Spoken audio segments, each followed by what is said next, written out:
Je m'appelle Jean-Baptiste Rajkovic, j'ai repris l'entreprise L'Anglo-Martin en 2010. L'entreprise existe depuis 1919 et est dépositaire d'un savoir-faire qui date de la fin du 19e siècle. Nous sommes fabricants de paillettes, pratiquons le découpage et l'estampage de matières plastiques.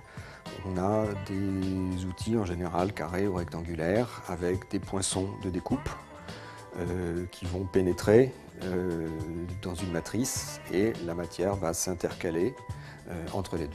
Donc à chaque coup que l'on frappe, il y a une ou plusieurs paillettes qui vont être découpées. Étant les derniers à pratiquer le vernissage au tampon, on va nous demander de créer des coloris à l'échantillon, de travailler des nouvelles matières, de découper des choses aussi délirantes que du cuir, du saumon, des boîtes de coca, du néoprène. Et il faut qu'on trouve les solutions techniques pour arriver à découper des nouvelles matières.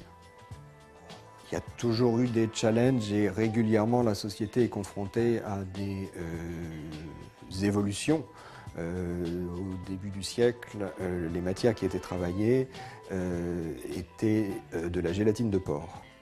Maintenant, depuis une trentaine d'années, on a vu le PVC. Dans quelques années, avec la pénurie du pétrole, on va peut-être être amené avec des matières beaucoup plus écologiques.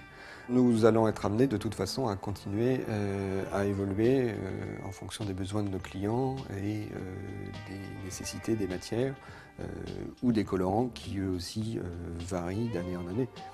Monsieur Langlois, qui m'a transmis l'entreprise il y a 2 ans, m'a aidé à reprendre la gestion de l'entreprise et à apprendre les bases, même si moi je travaillais avec sa matière depuis près de 20 ans en tant que brodeur.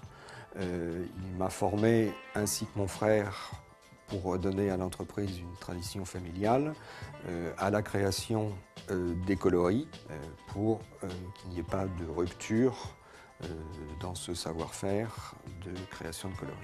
Dans quelques années, nous allons être amenés à effectivement prendre des apprentis, bien qu'il n'y ait pas d'école de formation dans nos métiers qui sont totalement spécifiques, pour employer, former un vernisseur machine et des découpeuses pour les outils.